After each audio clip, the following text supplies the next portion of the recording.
이렇게 함께 모여서 찬송하고 예배드려서 정말 감사합니다. 그러니까 잠깐 전에 그러니까 이제 웃으면서 이야기를 한 얘기가 있는데, 우리 집이 이제 4명의 강 씨가 1명의 유 씨한테 막 꼼짝 못한다고 그런 이야기를 했었는데, 참 이렇게 한국에서 먼 시간 들여가지고 시간, 돈 이런 걸 들여가지고 여기까지 온 게 참 그 마음에 사랑이 있으니까 이게 가능하지, 사랑이 없으면 뭐 무관심하면 오겠습니까? 참 너무너무 감사하더라고요. 그래서 물론 유 씨를 보고 왔겠지만은 강 씨도 사랑한 줄로 믿습니다. 저희가 이제 중국, 필리핀, 캐나다로 다니는데 이 가족들의 사랑을 캐나다에 와서 참 많이 느껴요. 참 이렇게 아까 찬송도 이제 감사 찬송을 불렀는데 모든 게 참 감사하더라고요. 좀 감사가 넘칩니다. 그래서 제 얘기를 좀 강씨 이야기를 잠깐만 하겠습니다. 옛날에 중학교 다닐 때 몸이 아팠어요. 결핵성 관절염에 걸려가지고 한 1년 동안 학교를 쉬고 여기저기 양방 치료, 한방 치료 다 했는데 치료가 안 돼가지고, 그때 당시에 이제 저희 집은 안 믿는 집안이었거든요. 근데 동네 이제 권사님이 기도원에 가봐라. 기도하면 낫는다. 그래서 이제 저희 어머니가 저를 데리고 경상북도에 있는 용무산 기도원에 갔습니다. 그 기도원에 가서 다른 사람 하는 대로 똑같이 기도하고 하나님 고쳐주세요 하니까 저도 모르는 사이에 5개월 동안에 이 결핵성 관절염이 고치기가 힘들거든요. 또 이제 옛날에는 의학이 발달하지 못해가지고 고치더라도 병을 이제 다리가 쩔뚝쩔뚝 거리는 사람들이 많았어요. 근데 저는 5개월 동안 기도원에 있으면서 언제 나선지도 모르게 그냥 나와버렸어요. 그래서 그때 이제 부작용도 하나도 없이 쩔뚝거리지도 않고 그때 제가 이제 하나님 앞에 하나님의 일을 하겠습니다 이렇게 하나님한테 약속을 했어요. 근데 약속을 했는데 이제 집에 와서 이제 고등학교 다니고 대학 들어가고 하면서 이 약속하고 조금씩 멀어져 가지고 그렇게 살았습니다. 이제 제가 이제 다닌 대학이 이제 국비로 이제 세무대학이라고, 거기를 졸업하면 의무적으로 세무공무원으로 4년을 일을 해야 되거든요. 근데 이제 4년 동안 일을 하고 이제 하나님 일을 해야지 했는데 4년이 14년이 됐습니다. 14년 동안 직장생활을 하면서 마음속으로는 내가 하나님의 일을 한다고 약속을 했는데 하나님한테 약속을 지켜야 되는데 마음에 언저리에 그게 있었거든요. 그러다가 이제 1998년도에 IMF 폭탄 맞고 집에서 이제 금은빵 부업하던 게 좀 안 풀리고 그래가지고 내가 하나님한테 약속을 못 지켰는데 약속을 지켜야 되겠다 하고 이제 중국으로 2002년도에 갔습니다. 중국 가가지고 거기서 이제 많이 다른 사람들을 좀 이렇게 도와주면서 살았죠. 이제 치료도 해주고 물질로도 이렇게 도와주고 하면서 이게 선교사의 삶으로 도와주는 삶을 많이 살았죠. 그러면서 하나님의 은혜를 참 많이 누렸어요. 옛날에 병 치료 받은 것처럼 우리가 별로 가진 것 없이 중국 땅에를 갔는데 거기서 이제 5명이 학교를 다니면서 의술도 다시 배우면서 거기 있는 사람들, 선교사님들, 중국 사람들 도와주면서 이렇게 살았거든요. 그래서 참 하나님 앞에 너무너무 감사하더라고요. 그래서 하나님 앞에 약속을 지키기 잘했다. 그렇게 생각했습니다. 이제 중국에서 7년 있다가 필리핀으로 갔습니다. 필리핀에 가니까 더 열악하더라고요. 더 가난하고 더 병 걸린 사람도 많고. 그래서 거기서 내가 침도 놔주고 치료도 해주고 가난한 사람들 이렇게 도와주고 이제 돈으로도 물질적으로 도와주고 이렇게 중국하고 필리핀에서 많이 이렇게 베풀면서 살았어요.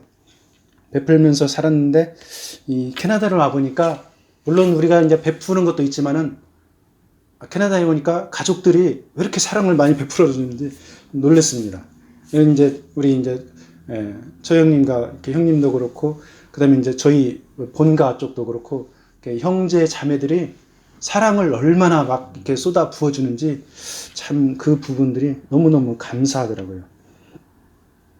감사하는 그 삶 가운데 하나님의 사랑이 우리를 통해서, 그 다음에 이제 우리 처가 가정을 통해서 또 우리 본가 가정을 통해서 하나님의 사랑을 이렇게 쏟아 부어주고 있구나. 그러면서 우리가 받는 그 사랑을 또 이제 뭐 IT 사람들한테나 여러 사람들한테 우리가 또 이렇게 나누어 주고 있습니다. 그래서 하나님의 사랑이 멈추어 있는 게 아니라 이렇게 순환해서 흘러가는구나. 이런 거를 느끼고 있고요. 그래서 오늘은 이렇게 좀 사랑에 대해서 이렇게 말씀을 이렇게 좀 나누고 싶거든요. 우리가 마음속에 가지고 있는 이런 가치관이 사랑이 있으니까 이렇게 전 세계를 이렇게 돌아다니면서 이렇게 베풀 수 있고 또 이렇게 사랑이 있으니까 이렇게 받을 수 있고 그렇거든요. 하나님의 사랑은 어떤 사랑인가? 혹시 생각해 봤습니까? 하나님의 사랑은 절대적입니다. 그리고 조건이 없습니다. 토를 달지 않습니다. 사람의 사랑은 상대적입니다. 그리고 조건적입니다. 자꾸 조건을 달아요. 하나님은 모든 사람, 그러니까 착한 사람이건 나쁜 사람이건 간에 그리고 동물이건 식물이건 간에 동일하게 햇빛을 쫙 비춰줍니다. 오늘 햇빛이 얼마나 화창합니까? 이따가 오후에 좀 누리기 바랍니다. 그리고 공기, 물, 전부 다 공짜로 나눠줍니다. 이런 거를 우리가 누리면서 살아갈 수가 있죠. 하나님의 존재가 믿어집니까? 고개를 끄덕였습니다. 이 햇빛과 공기, 물이 우리가 살아가는데 필수적인 요소들이죠. 없으면은 어떻게 됩니까? 금방 죽어버립니다. 정말로 소중한 것들입니다. 백두산의 산삼보다도 더 소중한 것이 우리가 그냥 의식 없이 들이마시는 공기입니다. 그리고 5캐럿짜리 다이아몬드보다 더 소중한 게 바로 우리가 매일매일 마시는 물입니다. 그런 것들을 하나님께서 공짜로 그냥 주시는 것이죠. 자, 우리가 이제 육체의 몸을 가지고 있는데 우리 몸 안을 과학자들이 아주 친절하게 연구를 잘했어요. 우리 몸에 60조 개 이상의 세포들이 있는데 거기에 비정상 세포들이 매일매일 몇천 개씩 자라납니다. 그거를 우리가 암세포라고 부르죠. 근데 이 암세포가 생겨나면은 아주 오묘한 그 작동에 의해서 정상 면역세포들이 암세포들을 잡아먹습니다. 그래서 우리가 암에 걸리지 않도록 하죠.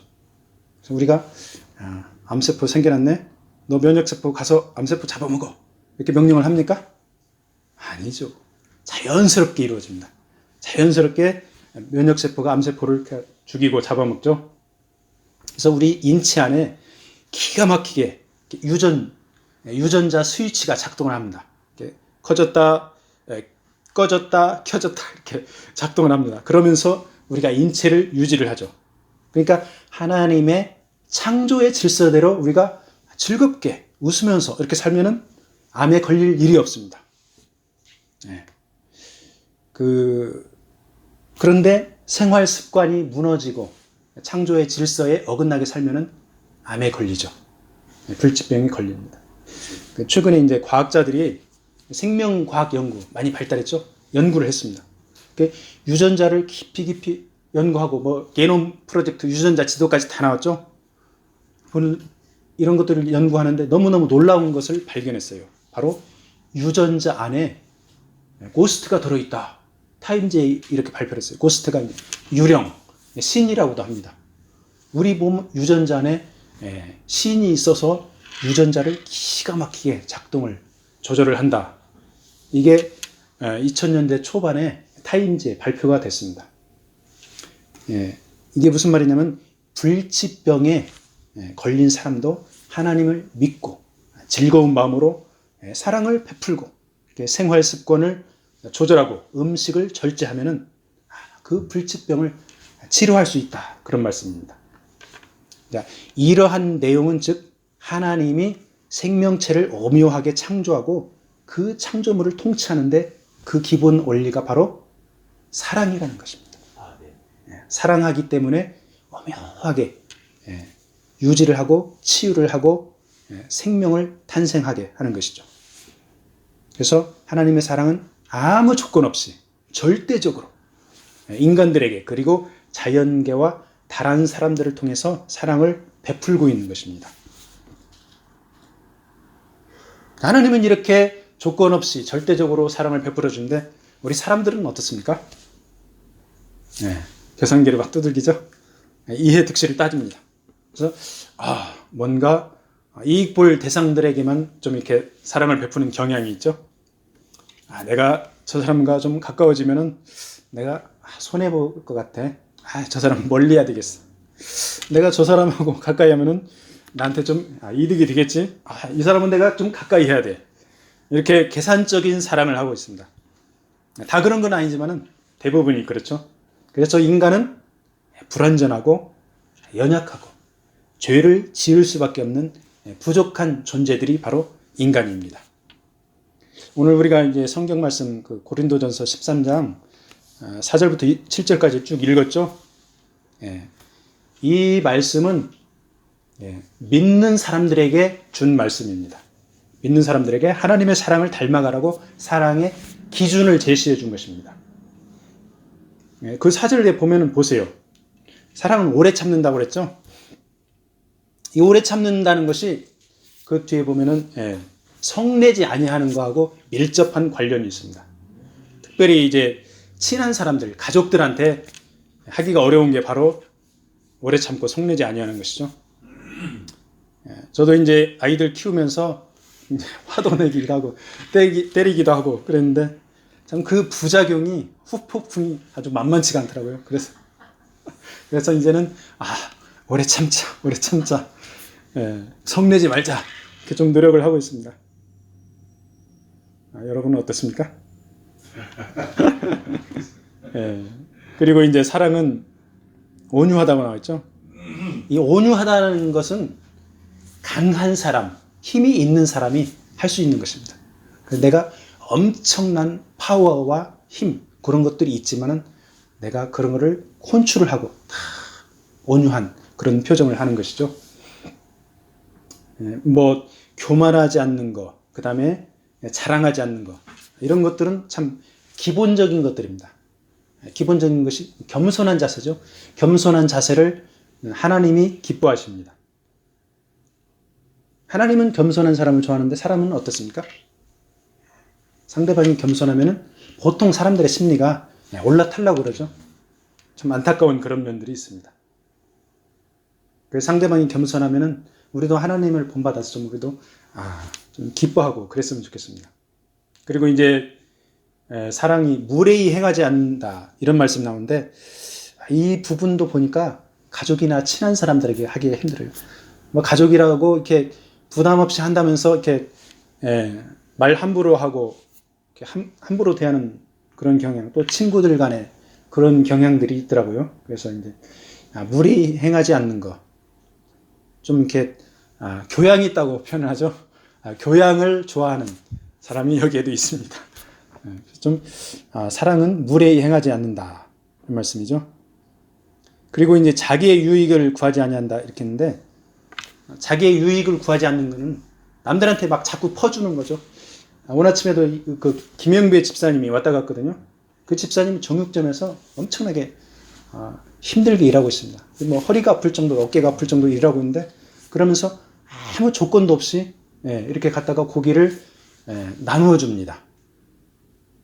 보니까 이 집사님의 마음속에 하나님의 사랑이 있더라고요. 그 사랑이 있으니까 자꾸 나누어 주고 자신의 유익보다도 다른 사람에게 막 베풀고 그러더라고요. 사랑은 또한 악한 것을 생각하지 않냐고. 악한 것이라는 게 인간의 본성이 악한 거죠. 어떤 사람에게 이제 딸이 둘이 있어요. 딸이 둘이 있는데 큰 딸은 이쁘고 큰 딸은 좀 못생기고 작은 딸은 너무 이쁩니다. 사실은 큰 딸이 못생긴 게 아니고 작은 딸이 너무 출중하게 이쁘니까 이제 손님들이 올 때마다 작은 딸 이쁘다. 그리고 엄마 아빠도 이제 작은 딸이 관심을 가지니까 큰 딸이 엄마 아빠 안 볼 때 애기 있을 때는 작은 딸 자기 동생 얼굴을 밝혀버립니다. 애기들인데도 막 2살짜리 3살짜리인데도 애기들인데도 마음의 본성이 그런 게 있습니다. 그래서 인간의 본성이 참 선하지 않고 악한 그런 부분들이 있죠. 그래서 우리가 악한 것을 생각지 않으려면은 진리를 생각하면 되죠. 진리를 생각하면 악한 것에서 멀어집니다. 진리가 무엇입니까? 진리는 성경 말씀에 보니까 하나님의 말씀, 성경 말씀이 진리라고 나와 있습니다. 그리고 예수 그리스도가 진리라고 나와 있습니다. 그 신약 성경에 요한복음이라는 데가 있거든요. 요한복음에 보면은 그들을 진리로 거룩하게 하옵소서. 아버지의 말씀은 진리입니다. 아버지의 말씀이 성경 말씀이거든요. 예. 그리고 요한복음 또 14장 다른 데 보면은 예수께서 이르시되 내가 곧 길이요 진리요 생명이라. 나로 말미암지 않고는 아버지께로 올 자가 없느니라. 이렇게 말씀하거든요. 그러니까 진리가 예수 그리스도, 진리가 하나님의 말씀 성경이라는 말이죠. 그러니까 진리인 하나님의 말씀을 가까이 하고 예수 그리스도를 닮아가면은 악한 생각에서 우리가 자동으로 멀어진다. 그거죠. 그래서 하나님의 말씀과 예수 그리스도의 핵심은 바로 오늘 우리가 나누고 있는 사랑입니다. 사랑. 그래서 사랑은 진리 가운데 기뻐하며 불의와는 타협하지 않고 참고 믿고 바라며 견디는 것이 사랑이죠. 어떻습니까? 요즘에 좀 기쁘게 살아가고 있습니까? 네, 행복하게 살아가고 있습니다. 감사합니다. 참 감사합니다. 자, 진리에서 벗어나 가지고 참고 기뻐하고 하는 것은 어느 정도 가치가 있지만은 진정한 하나님의 사랑에서는 벗어나는 것입니다. 그래서 진리 가운데서 참 이렇게 기뻐하고 행복하게 살면은 더 이렇게 좋은 것이죠. 자, 그러면은 진리라고 하는 이 예수는 누구입니까? 하나님이 인간을 너무너무 사랑해서 보내준 하나님의 아들입니다. 이 예수라는 분은 하나님의 아들입니다. 자, 엊그제 우리가 이제 몽골 이야기를 했죠. 그리고 이제 아프리카라는 나라도 있습니다. 자, 둘 다 가난한 나라들입니다. 자, 아프리카나 몽골에 가서 질병에 찌들어 가지고 고통 가운데 사는 사람들을 우리가 이해를 할 수가 있습니까? 어느 정도는 동정하고 공감할 수 있는데 이해하는 데 좀 한계가 있죠. 그런데 그 사람들을 우리가 잘 이해를 할 수 있는 방법이 있습니다. 그것은 바로 아프리카나 몽골의 가난한 사람 동네에 들어가서 그들과 똑같이 생활하는 것입니다. 먹을 것도 부족하고 물도 지저분하고 그래서 말라리아에도 걸려보고 그러면 그 사람들과 진정한 소통이 되고 더 사랑할 수가 있는 것이죠. 이 예수라는 분이 허물과 부족함이 가득 찬 우리 인간들을 건져내기 위해서 직접 우리 인간들의 거주지로 오신 그 하나님의 아들입니다. 자, 우리가 아프리카 오지로 들어가는 것보다 더 엄청난 그런 파격적인 사건이 바로 예수께서 하나님의 아들이 이 땅에 오신 것이죠. 하나님의 아들이지만 인간의 몸을 입고 인간들과 동일하게 의식주를 경험하고 감정을 경험하고 그랬던 것이죠. 자, 그래서 이 예수께서는 우리 인간들의 조건적이고 이기적인 사랑을 이해를 합니다. 뿐만 아니라 때로는 우리가 인간들이 연약해져서 죄를 지을 수밖에 없는 상황을 이해를 하십니다. 그래서 죄 지은 인간을 심판하는 대신에 예수께서 스스로 죄를 지고 죽으셨습니다. 자, 이렇게 허무하게 죽은 것 같이 30대 초반에 죽으신 이 예수라는 분의 목적이 무엇입니까? 우리의 연약함, 여러분과 저의 허물, 부족함, 죄의 문제를 해결하기 위해서입니다. 이 예수라는 분의 사랑은 너무너무 강렬했습니다. 그래서 죽음까지 이기고 다시 살아나셨습니다. 이렇게 부활하신 예수께서 가장 원하시는 것이 무엇일까요? 바로 우리가 서로 사랑하면서 살아가는 것입니다. 옆에 앉아 계신 분들 여러분 사랑하시죠? 당연히 사랑합니다. 근데 옆에 앉아 있는 분들뿐만 아니라 원수까지도 사랑하라 이렇게 말씀하시죠. 가족이나 친지를 사랑하는 거 어떻게 보면 당연한 것이죠. 그런데 우리가 이제 사회생활을 하다 보면은 나를 괴롭히는 사람이 있죠. 그 다음에 내 재산에 해를 끼친 사람이 있습니다. 나의 인격을 여러 사람 앞에서 망신 준 그런 원수 같은 사람들, 다 있을 것입니다. 자, 그런 사람들을 어떻게 사랑합니까? 불가능하죠. 그런데 우리 인생이 현재의 삶으로 끝나는 것이 아니고 천국이나 지옥에서 영원히 존재하는 것을 우리가 인식한다면 원수 같은 인간들도 용서할 수 있고 사랑할 수 있는 것입니다. 자, 나는 연약해서 할 수 없지만은 인간을 사랑해서 죽기까지 희생한 그 예수 그리스도의 사랑을 담는다면은 우리가 용서하고 사랑할 수 있는 것입니다. 저도 토론토에 와가지고 두가 이제 뭐 큰 돈은 아니지만 돈을 빌려가고 떼먹었어요. 안 갚아요. 엄청나게 밉더라고요. 속에서 부글부글 끓어올랐는데, 근데 그런 감정을 가지고 있으니까 나만 손해더라고요. 스트레스 받고 잠 못 자고. 그래서 용서하기로 딱 마음을 먹었습니다. 근데 나중에 전화하니까 죄송하다는 말을 10번을 더 하더라고요.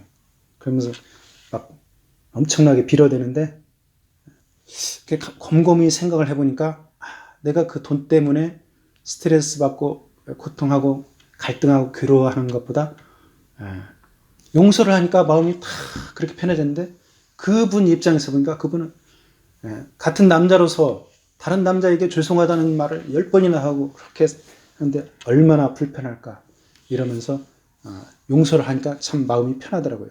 그래서 죄로 심판받아 고통을 당할 수밖에 없는데 인간들이 예수 그리스도의 희생으로 내가 용서를 받았으니까 나도 다른 사람을 용서를 마땅히 해줘야 된다 이거죠.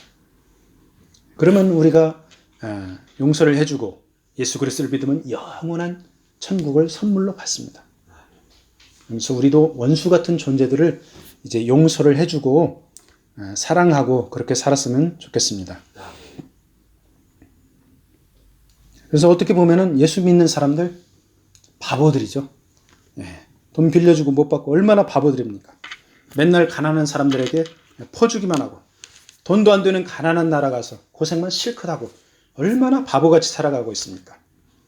그런데 이 세상에서 그렇게 바보처럼 살아도 그것을 진리 가운데 기쁨으로 한다면 그것은 바로 최고의 가치가 있는 것입니다. 여기 모인 우리는 다 잘 베풀고 남을 잘 도와주는 사람들이죠. 앞으로도 더 큰 사랑을 베풀 수 있기를 바랍니다. 아멘. 오늘 말씀을 마무리하겠습니다. 자, 우리가 서로 사랑하면은 그 증거로 선물을 주고받죠. 뭐 금가락지, 다이아반지, 목걸이 선물을 주고받습니다. 그것은 바로 내가 당신을 이만큼 엄청나게 사랑합니다. 그 증거죠. 자, 우리가 하나님의 사랑을 이야기를 했는데 하나님도 사람을 사랑한다는 그 증거가 여러 가지가 있습니다. 근데 가장 확실한 증거가 바로 그 아들 예수 그리스도를 이 땅에 보내어서 인간들 대신 심판받아 죽도록 한 것입니다. 근데 그 예수의 죽음은 그것으로 끝난 것이 아닙니다. 다시 부활 승리했습니다. 그 하나님의 사랑과 예수의 죽음에 우리가 반응을 해야 되겠습니다. 우리 인체를 창조하시고 오묘하게 작동시켜서 오늘도 우리 생명을 유지하게 하시는 분이 바로 하나님이십니다. 우리의 반응은 죄를 회개하고 예수께서 나를 위해 죽으셨다는 것을 믿는 것입니다. 자, 우리가 작은 죄, 큰 죄를 짓는데 우리가 짓는 가장 큰 죄가 바로 교만입니다. 교만. 이 교만은 궁극적인 교만은 하나님 없이 얼마든지 내가 잘 살아갈 수 있다. 이렇게 생각하는 것입니다. 자, 인간은 하나님이 창조한 공기 없이 몇 분밖에 살지 못합니다. 하나님이 공급하신 물 없이 일주일밖에 살지 못합니다. 하나님의 창조의 질서는 바로 사랑입니다. 그 사랑 안에 우리가 욕심을 내려놓고 즐거운 마음으로 생활 습관과 음식을 조절하면 하나님께서 우리의 육체에 건강까지도 책임져 주십니다. 바라기는 사랑 그 자체인 예수 그리스도를 믿고 앞으로도 많이 베풀고 살면서 천국의 영생을 누리기를 축복합니다. 아멘. 아멘.